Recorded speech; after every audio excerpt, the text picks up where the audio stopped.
बच्चों, आप सभी का हार्दिक अभिनंदन हर्ष क्लासेस गुसाइंस में। पिछले वीडियो में हमने 3.4 की एक्सरसाइज की थी और आज हम उसे आगे वाली यानी 3.5 करने जा रहे हैं। तो 3.5 करने से पहले आपको कुछ बातें आनी जरूरी है। वो क्या होती है जो मैंने आपको बोर्ड पे अंकित की है। बोर्ड पे क्या लिखा है मैंने लिखा है कि आपके सामने समीकरण होगी तो उनको किस प्रकार हल करना है, क्या कहेगा वो। तो सबसे पहले आपको ये चीजें आनी जरूरी है, तभी आप 3.5 को हल कर पाओगे, अन्यथा संभव ही नहीं है। तो प्यारे बच्चों ध्यान से देखो, अगर a1 बट्टे a2 बराबर नहीं है b1 बट्टे b2 के, तो इसका मतलब आपको है पता होना चाहिए कि इसका मतलब होता है अद्वितीय हल होता है। ठीक है, इसी प्रकार अगर a1 बट्टा a2 बराबर b1 बट्टा b2 बराबर c1 बट्टा c2, तो इसका मतलब ये होता है कि अपरिमित रूप से अनेक हल होंगे। इसी प्रकार अगर a1 बट्टा a2 बराबर b1 बट्टा b2 बराबर नहीं हो c1 बट्टा c2, तो आपको क्या कहना है, युग्म का कोई हल नहीं है। अगला वो कहेगा कि इसको आगे कौन सी वज्र गुणन विधि, तो वज्र गुणन विधि के रूप में भी x के मान x बट्टे b1 बट्टे c2 माइनस b2 c1 बराबर y बट्टे c1 a2 minus c2 a1 बराबर 1 बट्टे a1 b2 minus a2 b1। अब यहाँ कुछ बच्चे कंफ्यूज हो जाते हैं कि ये सर सूत्र याद कैसे। कोई जरूर नहीं, कोई टेंशन नहीं, आपको मैं बता देता हूँ। कुछ नहीं है, BC CA AB क्या है, BC फिर CA फिर AB है। ठीक है, उसके बाद वो अंक कुछ नहीं, यहाँ 12 है, यहाँ 21 है, 12 21 12 21 12 21, कुछ नहीं है। समझ में आ गई ना बात। तो x का बटन क्या है, यहाँ 12 ये 21 ये 12 ये 21 ये 12 और ये 21। यहाँ क्या है, BC यहाँ BC CA और AB है। समझ में आ रही है ना बात। इन बातों को आपको याद रखना जरूरी है, अन्यथा सवाल नहीं होगा। तो प्यारे बच्चों, इनको आप थोड़ा 2-3 बार प्रैक्टिस करोगे तो हो जाएगा। जैसे अपना पहला सवाल क्या कह रहा है 3.5 का, कि निम्न रैखिक समीकरणों के युग्मों में से किसका एक अद्वितीय हल है, किसका कोई हल नहीं है, या किसके अपरिमित रूप से अनेक हल है। अद्वितीय हल की स्थिति में उसे वज्र गुणन विधि से ज्ञात कीजिए। जैसे आपका पहला सवाल है, पहला सवाल। अब आपको क्या लिखा है, उसने लिखा है x माइनस 3y माइनस 3 बराबर 0। फिर क्या है 3x माइनस 9y माइनस 2 बराबर 0। यानी आपको उसने दिया क्या है, सबसे पहले दिया यह है कि x माइनस 3y माइनस 3 बराबर 0, 3x माइनस 9y माइनस 2 बराबर 0। ठीक है, अब आपको क्या करना है बेटा जी, आपको इस प्रकार रखना है। तो हम लिखेंगे कि x जैसे a1 बट्टा a2, तो a1 का मान आप पहले से जानते हो, ये होता है इस x का गुणांक ऊपर वाले, तो x का गुणांक 1 है बट्टे a2 का मान 3, कोमा फिर क्या लिखेंगे, हम लिखेंगे b1 बट्टा b2, तो b1 का क्या है माइनस 3 बट्टा माइनस 9, माइनस माइनस कैंसिल, इसको हम 1 बट्टा 3 भी लिख सकते हैं। फिर हम लिखेंगे c1 बट्टा c2, तो c1 का मान है माइनस 3 बट्टा माइनस माइनस कैंसिल, यानी क्या हुआ अपना मान, ये आया c1 बटे c2 का मान 3 बटे 2। तो अब आपको ये देखना है ये कहाँ है, a1 बट्टा a2 बराबर है किसके, b1 बट्टा b2 के, यानी ये है। इसका मतलब क्या है कि हम इस प्रकार लिखेंगे a1 बट्टा a2 बराबर है b1 बट्टा b2 बराबर नहीं c1 बटा c2 के, ये इसके ताल्लुक है। तो इसका मतलब क्या है, हम लिखेंगे युग्म का कोई हल नहीं है। यानी ये प्रश्न आपका यहां ही समाप्त होता है। उसने क्या कहा है, अगर प्रश्न में क्या कहा है कि अद्वितीय हल की स्थिति में उसे, मतलब अगर आपके ये आ जाए ना, तब आपको प्रश्न को आगे किस विधि से करना है, वज्र गुणन विधि से। तो ये प्रश्न यहाँ पर ही अपना समाप्त हो जाएगा। इसका दूसरा सवाल मैं आपको बता देता हूं क्या कैसे होता है। सवाल नंबर 2 क्या कह रहा है, ध्यान से सवाल नंबर 2 कह रहा है, आपको ध्यान से देखना प्यारे बच्चों। दो कह रहा है 2x प्लस y बराबर 5, 2x प्लस y बराबर 5। तो सबसे पहले तो ये जो 5 बराबर शब्द है इसको इधर लाएंगे, 0 में तब्दील करेंगे समीकरण को, माइनस 5 बराबर 0। ठीक है, फिर दूसरी है 3x plus 2y, 3x plus 2y बराबर है 8 है अपने, तो इसको भी 0 में बदलेंगे, हम लिखेंगे 3x प्लस 2y माइनस 8 बराबर 0। ये दोनों समीकरण हमारी 0 में हो गई तब्दील। अब हम इसको क्या करेंगे, हम इसका मान रखेंगे। हम लिखेंगे सबसे पहले a1 बटा a2, तो a1 बटा a2 का मान, यहाँ a1 का मान 2 है और a2 का मान 3 है। फिर हम क्या लिखेंगे, कोमा b1 बटा b2 बराबर किसके, b1 का मान कितना है बेटा जी, b1 का मान ये y का गुणांक 1 है और इधर y का गुणांक 2 है। ठीक है, फिर लिखेंगे c1 बटा c2। c1 का मान है -5 और ये है -8, तो माइनस माइनस कैसे, कहने का तात्पर्य यहाँ क्या है, ये कह रहा है a1 बटे a2 बराबर नहीं है b1 बटा b2 की, यानी ये बात है, समझ में आ गई बात। तो हम लिखेंगे a1 बटा a2 बराबर नहीं है किसके, b1 बटा b2 के। इसका मतलब ये हो गया कि इसके हल क्या होंगे, अद्वितीय हल होंगे। और प्रश्न में क्या कहा है उसने, प्रश्न में ये कहा है कि अगर आपको प्रश्न में अद्वितीय हल आते हैं तो बेटा जी आपको किस विधि से करना है, उसे वज्र गुणन विधि से करना है। किस विधि से करना है, वज्र गुणन विधि से। तो हम यहाँ पे लिखेंगे वज्र गुणन विधि।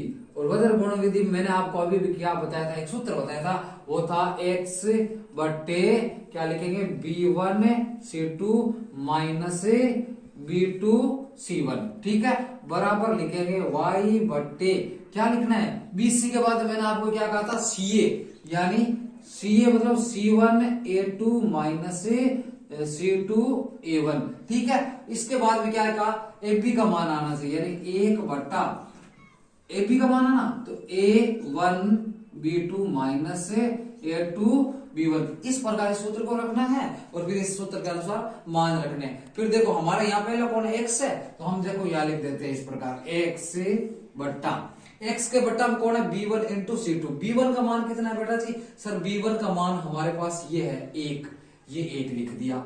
ठीक है, इंटू c2 का मान कितना है, सर c2 का मान -8 है, ये -8 आ गया। समझ में आ गई बात। फिर क्या करना है, माइनस, ये माइनस लिखेंगे। ठीक है, फिर उसने क्या कहा है, b2 का मान, तो b2 का मान कितना बेटा जी 2 है, ये 2 लिख दिया। इंटू फिर क्या है c1 का मान, तो c1 का मान -5 है, क्या है बेटा जी -5। ठीक है, बराबर y बट्टे y के बट्टा में क्या लिखना है, c1 इंटू a2, तो c1 का मान कितना है -5 है, ये -5।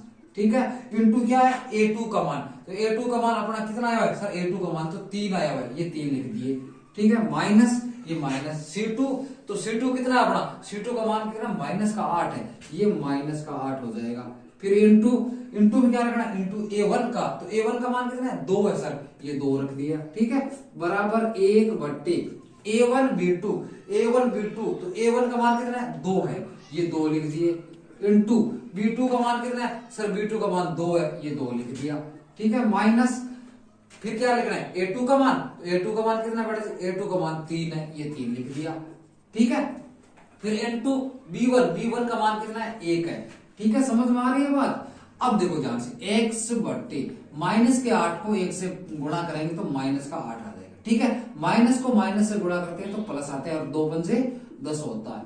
बराबर क्या लिखेंगे, y बट्टे माइनस के 15 हो जाएगा और ये माइनस माइनस प्लस, यानी प्लस के कितना हो जाएगा, 8 2 16 हो जाएगा। समझ में आ गई बात। फिर क्या है, फिर 1 बट्टे 4 माइनस 3 हो जाएगा। अब देखो यहाँ x के बट्टा में 2 बच गया, बराबर y के बट्टा में 1 बच गया, बराबर कौन बचा है, बराबर 1 बट्टा 1, यानी x बट्टे 2 किसके बराबर है, इसके बराबर। फिर y बट्टा 1 भी किसके बराबर है, इसके बराबर, यानी x बट्टे 2 बराबर 1 बट्टा 1, यानी तो वज्र गुणा होगी तो x का मान कितना आ गया, 2 आ गया। इसी प्रकार हम लिखेंगे y बट्टा 1 बराबर 1 बट्टा 1, तो y का मान भी क्या आ जाएगा, 1 आ जाएगा। यानी इस प्रकार x का मान 2 है और y का मान 1 है। अगर इस पहले प्रश्न के अंदर अगर आपके अद्वितीय हल आ जाते हैं तो आपको इस प्रकार वज्र गुणन विधि से हल करने हैं। तो प्यारे बच्चों, पहले सवाल के 4 ऑप्शन है जिसमें से 2 मैंने करवा दिए हैं। अगर प्रश्न में अद्वितीय हल आते हैं तो आपको वज्र गुणन विधि से करना है, और अन्यथा ये दोनों कोई भी आ जाए तो आपको बस जहां आए वहां ये लिख देना। अगर अपरिमित रूप से आ जाए तो आप लिख देना अपरिमित रूप से अनेक हल होंगे, युग्म का कोई हल नहीं है तो नहीं है। समझ में आ गई ना बात। तो हमें इस प्रकार से पहले क्वेश्चन को कंप्लीट करना है। प्यारे बच्चों, ध्यान से इस प्रश्न को दोबारा देख लेना। अगर हाँ तो प्यारे बच्चों, इस प्रकार ये पहला हो गया। अब आगे क्या करना है आपको, सवाल नंबर 2। सवाल नंबर 2 में क्या कहा है उसने कि a और b के किन मानों के लिए निम्नलिखित समीकरणों के युग्म के अपरिमित रूप से अनेक हल होंगे। यानी आपको क्या करना है, सवाल नंबर 2 ध्यान से देखना है बेटे से। ठीक है,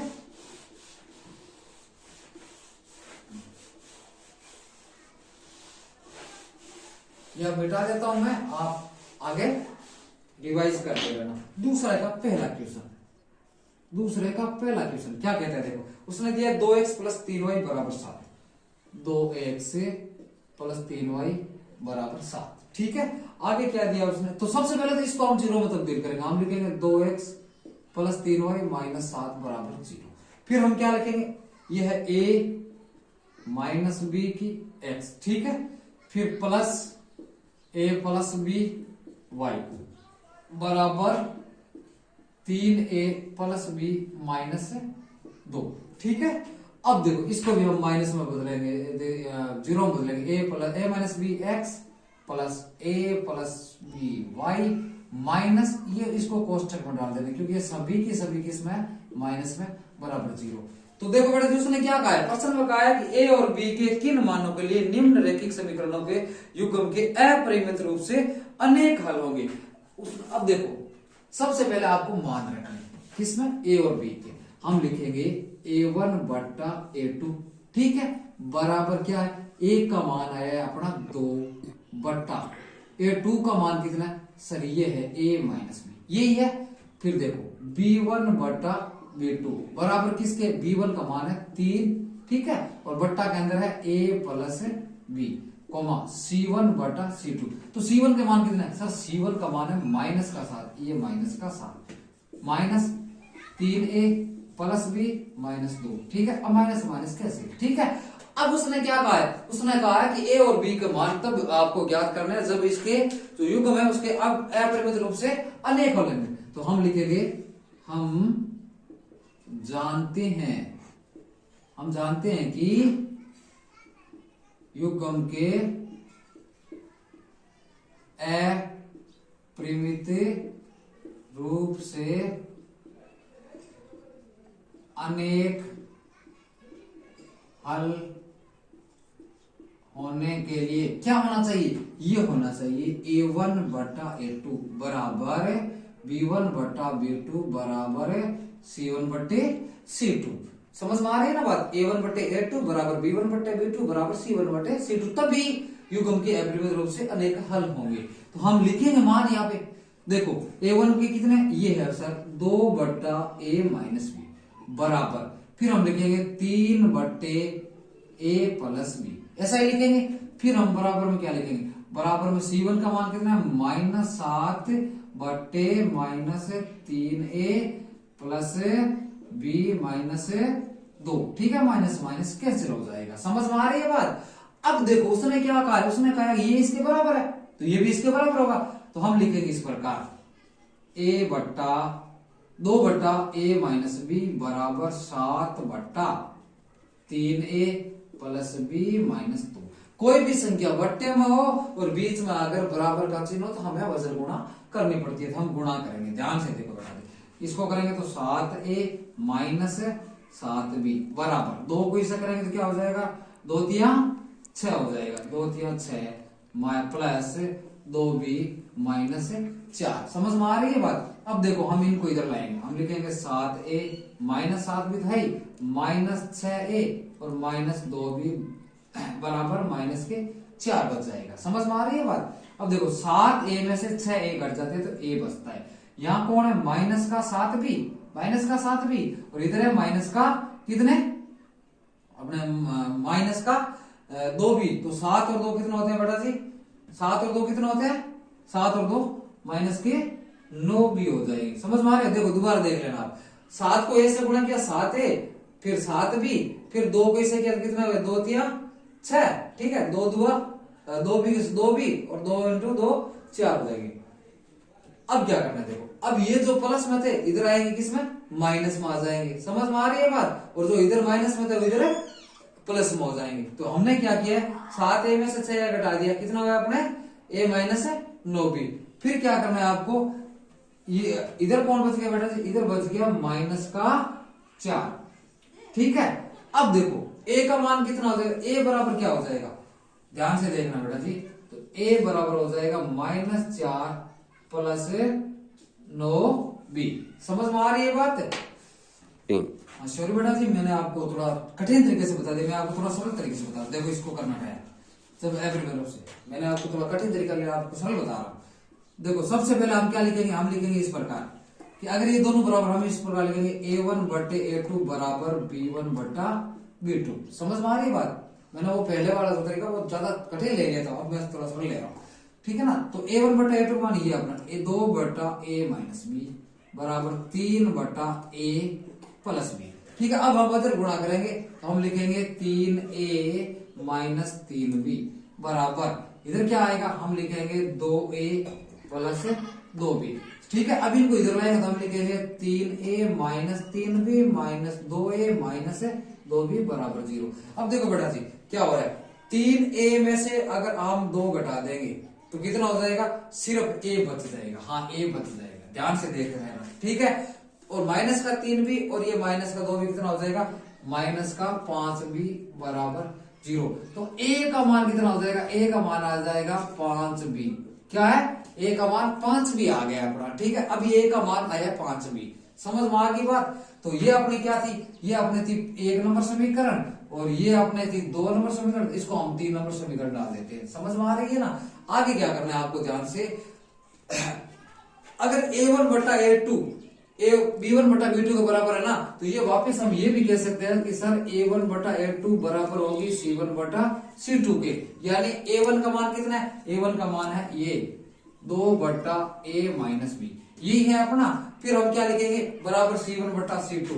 तो C1 का मान कितना है, C1 का मान अभी अभी आया है, क्या आया सर, 7 बटा 3A plus B minus C। समझ में आ गई बात। अब इनको माइनस C नहीं, सॉरी बेटा माइनस 2 है, ठीक है। अब क्या इनको गुणा करेंगे तो क्या लिखेंगे हम लिखेंगे 7A माइनस 7B बराबर 6A और प्लस का 2B और माइनस का 4, ठीक है। अब क्या देखो 7A minus 7B minus 6A minus 2B बराबर माइनस के 4। 7 में से 6 जाते हैं तो A बचते हैं, ठीक है। और ये माइनस के कितना हो जाएंगे, माइनस के अपने माइनस कितना हो जाएंगे, 7 और 2 9 भी हो जाएंगे बराबर माइनस के 4। लेकिन हमारे पास क्या आया हुआ है, हमारे पास ये आया हुआ है कि A का मान कितना है, 5B है, तो A का मान 5B रखेंगे हम, 5B माइनस 9B बराबर माइनस का 4। 5 में से 4 गए तो हम क्या लिखेंगे, माइनस के 4B बराबर माइनस के 4। माइनस से माइनस कैंसिल, तो B बराबर हो जाएगा 4 बटे 4, यानी एक B का मान कितना है, 1 है। अब हम जैसे समीकरण नंबर 3 में रखेंगे कि समीकरण नंबर 3 में B का मान रखने पर समीकरण 3 कह रही है A बराबर 5 गुणा B, यानी 1 तो 5 हो जाएगा A का मान। अब देखो बेटा जी लिख देना आता है A बराबर 5 और B बराबर 1। अगर आप इस रूप से करोगे तो ये प्यारे बच्चों आपको समझ में आ जाएगा। समझ में आ गया ना। ये अपना कौन सा है, दूसरे का पहला सवाल है, ठीक है। अगला इसी प्रकार बेटे हम इसका दूसरा सवाल करते हैं। दूसरा सवाल क्या कहते हैं, दूसरे का दूसरा, ध्यान से देखना प्यारे बच्चों, बहुत ही अच्छा सवाल है। इसी प्रकार आपको ढंग से निकालना है। दूसरे का दूसरा सवाल क्या है, देखो दूसरा का दूसरा क्या है कि के किस मान के लिए निम्नलिखित समीकरणों के युग्म का कोई हल नहीं है। आपको समीकरण दी है 3x प्लस वाई बराबर 1, 3x प्लस वाई बराबर 1, यानी 3x प्लस वाई माइनस 1 बराबर 0, ठीक है। इसी प्रकार उसने दिया 2k माइनस 1 कोष्ठक के अंदर 2k माइनस 1 और x, ठीक है, प्लस अगला कोष्ठक में k माइनस 1, ठीक है, और y, ठीक है, बराबर उसने दिया है 2k प्लस 1, ठीक है। तो सबसे पहले आपको इस प्रकार लिखना है 2k minus 1 x plus k minus 1 y minus 2k plus 1 बराबर 0, ठीक है। तो अब इसने इसको क्या किया कि k के किस मान के लिए निम्नलिखित समूह युग्म का कोई हल नहीं होगा, युग्म का कोई हल नहीं होगा, युग्म का कोई हल नहीं होगा। इसके लिए क्या करना है आपको, सबसे पहले तो हम लिखेंगे पहले तो a1 बटा a2 का मान, a1 का मान है 3, ठीक है, बटा a2 का मान है 2k माइनस 1, ठीक है, ये है a1 बटा a2 का। इसी प्रकार हम लिखेंगे b1 बटा b2, तो b1 का मान कितना है, b1 का मान सर 1 है, y का गुणा ये 1 लिख दिया बटा k माइनस 1। समझ में आ रही है बात। फिर हम क्या लिखेंगे, हम लिखेंगे C1 बटा C2। तो C1 का मान है अपना माइनस का 1 और ये है माइनस 2 के प्लस 1, माइनस माइनस कैंसिल हो जाएगा। ठीक है, अब उसने क्या किया, उसने कहा है कि युग्म का कोई हल नहीं, तो हम लिखेंगे हम जानते हैं कि युग्म का कोई हल नहीं होने के लिए क्या होना चाहिए, ये होना चाहिए A1 बटा A2, ठीक है, बराबर B1 बटा B2 बराबर नहीं C1 बटा C2। तो हमें सिर्फ 2 के मान रखना, तीसरे के मान जरूरत ही नहीं है। समझ में आ गया हमारा? तो चलो एक बार लिख देते हैं, हम लिखेंगे इस प्रकार। A1 का मान कितना है बेटा? A1 का मान ये है, A1 बटा A2 का मान 3 बटा 2 के माइनस 1 बराबर B1 का मान कितना है? B1 का मान 1 बटा के माइनस 1, तीसरे के हमें आवश्यकता ही नहीं है। अब हमारा नियम क्या होता है, कोई भी संख्या बढ़ते में हो और बीच में अगर बराबर का चिन्ह, तो हम क्या करते हैं, वज्र गुणन विधि से करते हैं। हम लिखेंगे कि 3 के माइनस 3 बराबर 2 के माइनस 1। अब हम क्या है, के का मान चाहिए, जिसका मान चाहिए उसको अपने पास ले लो, बाकी उधर भेज दो। ये के 2 के प्लस में था, इधर आएगा तो माइनस में हो जाएगा, बराबर कौन बचेगा, माइनस का 1। इधर ये माइनस का था, इधर किस में जाएगा, प्लस में, यानी के 3 के में से 2 के घटाएंगे तो केवल के बचेगा और इधर प्लस का। तो यानी हमारे पास यहाँ पे के का मान कितना है बेटा जी, 2 है। ये छोटा सा प्यारा सा सवाल है बेटा जी आपके लिए, समझ में आ गई ना बात? हाँ तो प्यारे बच्चों, तीसरा सवाल और देख लो। ठीक है, तीसरा सवाल में क्या है, तीसरा सवाल उसने कहा है कि निम्नलिखित समीकरणों के युग्म को प्रतिस्थापन एवं वज्र गुण विधियों से हल कीजिए और किस विधि को आप अधिक उपयुक्त मानते हैं। देखो सबसे पहले आपको उसने क्या कहा है, देखो 8x प्लस 5y बराबर 9, 1 नंबर समीकरण। ठीक है, दूसरी उसने क्या कहा है, उसने कहा है 3x प्लस 2y बराबर 4, 2 नंबर समीकरण। उसने क्या कहा है, प्रतिस्थापन विधि, और फिर क्या करना है, वज्र गुणन विधि। तो ध्यान से देखो बेटा जी प्यारे, कि अगर हम प्रतिस्थापन विधि करते हैं, सबसे पहले प्रतिस्थापन विधि, तो सबसे नियम होता है समीकरण 1 को तोड़ना। समीकरण 1 को हमने इस प्रकार लिखा, 8x प्लस 5y बराबर 9। तो 8x बराबर हो जाएगा 9 माइनस 5y, तो x बराबर हो जाएगा 9 माइनस 5y बटे 8। समझ में आ रही है बात? फिर हम क्या है, हम इस को मान देते हैं 3 नंबर समीकरण। फिर क्या है, 2 नंबर समीकरण में मान रखेंगे, हम लिखेंगे समीकरण 2 में x का मान रखने पर, समीकरण 2 कह रही है 3 इंटू 9 माइनस 5y बटे 8 प्लस 2y और बराबर में कितने 4 है। अब इनको हल करेंगे तो 9 दिए 27 माइनस 5 दिए 15y बटा 8 प्लस 2y बराबर 4। कोई भी संख्या बट्टे में हो और बीच में प्लस माइनस का चिन्ह हो तो हमें क्या लेना पड़ता है, लघुत्तम लेना पड़ता है। ये 8 आ गई, यानी 27 माइनस 15y प्लस 8 2 16 बराबर 4। अब देखो ये तो बच गया 27 माइनस का 15 और प्लस का 16, इसका मतलब केवल y बचेगा और इधर ये 8 चौक क्या हो जाएंगे, 32 हो जाएंगे। तो y बराबर हो जाएंगे 32 माइनस 27, यानी y का मान कितना हो जाएगा, जब आप 32 में से 27 को घटाओगे तो कितना आ जाएगा, 5 आ जाएगा। अब हम समीकरण 3 में रख देते हैं किसका मान,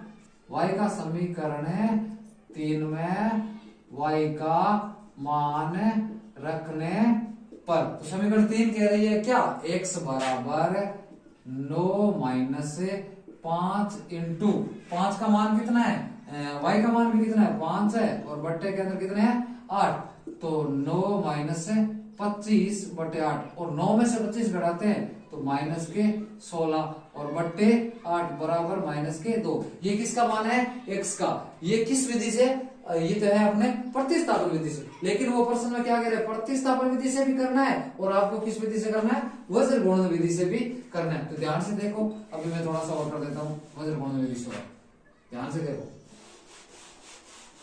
जब आप वज्र गुणन विधि से करोगे तब आपको क्या क्या करना है, सबसे पहले तो आपको इस समीकरण को किस में रखना है, 0 में तब्दील करना है। तो देखो 8x प्लस 5y माइनस 9 बराबर 0। ठीक है, 3x plus 2y, sorry plus है, और माइनस है 4 बराबर 0। ठीक है, सबसे पहले हम मान लिखेंगे a1 बटे a2। तो a1 का मान है 8 बटा 3। ठीक है, फिर हम लिखेंगे b1 बटा b2 बराबर है 5 बटा 2। फिर हम लिखेंगे c1 बटा c2 तो माइनस 9 बटा माइनस के 4। समझ में आ गई बात? माइनस माइनस कैसे होते हैं ये हम जानते ही हैं। अब उसने क्या कहा है? उसने कहा है कि सर वज्र गुणन विधि, वज्र गुणन विधि। मैंने आपको अभी एक बात बताई थी कि किस प्रकार इसको आपको हल करना है। तो ध्यान से देखो, x फिर इधर लिखना है क्या आपको? बराबर y लिखना है और फिर बराबर में 1 लिखना है। इसके नीचे क्या लिखना है? अभी आपको मैंने क्या सूत्र दिया था? मैंने सूत्र छोटा सा दिया था ना आपको कि BC CA और AB, ये दिया था ना आपको। तो यहाँ लिखना है आपको BC, यहाँ भी लिखना है आपको BC, यहाँ लिखना है आपको CA, यहाँ भी CA, यहाँ लिखना है AB और यहाँ लिखना है आपको AB और यहाँ भी लिखना है AB। फिर आपको क्या करना है? माइनस माइनस और माइनस। ठीक है, फिर मैंने आपको कहा था नहीं इतना से काम नहीं चलेगा, हम क्या लिखेंगे? 12 21, ये 12 ये 21, फिर ये 12, ठीक है, और ये 21, फिर यहाँ भी 12 लिखेंगे और यहाँ भी क्या लिखेंगे? 21 लिखेंगे। इस प्रकार अपना सूत्र हो जाएगा। फिर हम मान रखेंगे x बटे b1 इंटू c2। तो b1 का मान कितना है? सर b1 का मान 5 है, ये 5 इंटू c2 का मान कितना है? सर माइनस का 4 है, ये माइनस का 4। फिर माइनस b2 का मान 2 है इंटू c1 का मान है माइनस का 9। ठीक है, इसी प्रकार y के बट्टा के अंदर क्या लिखेंगे? c1, तो c1 का मान है माइनस का 9 इंटू a2 का मान कितना है? सर a2 का मान तो 3 है, ये 3 लिख दिया, माइनस c2 का मान कितना है? सर c2 का मान माइनस 4 है, ये माइनस 4 लिख दिया, इंटू फिर क्या है? a1 का मान कितना है? 8 हो जाएगा। ठीक है, फिर क्या करना है? फिर बराबर लगाना है एक बट्टा में a1 इंटू b2। तो a1 का मान कितना है? सर a1 का मान तो 8 है, इंटू b2 का मान कितना है? सर b2 का मान 2 है, माइनस a2 का मान कितना है? सॉरी बेटा जी, हाँ अब देखो a2 का मान कितना है? 3 है, ये 3 हो जाएगा, इंटू b1 का मान कितना है? सर 5 हो जाएगा, ये 5 हो जाएगा। ठीक है, समझ में आ रही है ना सबको? इस प्रकार आपको बार बार प्रैक्टिस करोगे ना तो आपको आता रहेगा। अब देखो x के बटा में 5 को 4 से गुणा किया तो 20 आया, चिन्ह माइनस का, ये माइनस माइनस प्लस हो जाएगा, 4 9 2 18। ठीक है, फिर आपको बराबर में y माइनस के 27 हो जाएंगे और ये माइनस माइनस प्लस यानी 8 हो गए 32 हो जाएंगे। फिर उसने क्या कहा है? 1 बट्टा 8 2 16 माइनस 15। कहने का तात्पर्य x के बट्टा में माइनस के 2 बचेंगे और फिर यहाँ कौन बचेगा? y के बट्टा में प्लस के 5 बचेंगे, बराबर यहाँ कौन बचेगा? 1 बट्टा 1 बचेगा। अब देखो इसको आपको क्या करना है? बराबर रखना है। तो हम लिखेंगे x बट्टा माइनस 2 बराबर क्या रखेंगे? बराबर रखेंगे 1 बट्टा 1। तो वजन गुणा करेंगे तो x बराबर आ जाएगा माइनस का 2। फिर हम लिखेंगे y बट्टा 5 बराबर 1 बट्टा 1। तो y का मान भी कितना आ जाएगा? 5 आ जाएगा। तो हमारे प्रतिस्थापन विधि से क्या था? तो ये मान आए थे और हमने वज्र गुणन विधि से किया तो भी ये मान है। विधि से कोई से भी अपनाओ लेकिन आपको उत्तर वो सेम के सेम आएंगे। तो प्यारे बच्चों, ये हमारे 3.5 के पहला, दूसरा और तीसरा सवाल हमने आज पूर्ण कर लिए। तो प्यारे बच्चों, मैंने सोचा कि आपका वीडियो या आपकी क्लास बड़ी बन जाएगी, इसलिए मैंने आपको 3 ही सवालों पे आज फोकस किया है। आगे ले सवाल है वो हमें जो चौथा सवाल है वो उसके अंदर 5 ऑप्शन है वो कल करेंगे। तो प्यारे बच्चों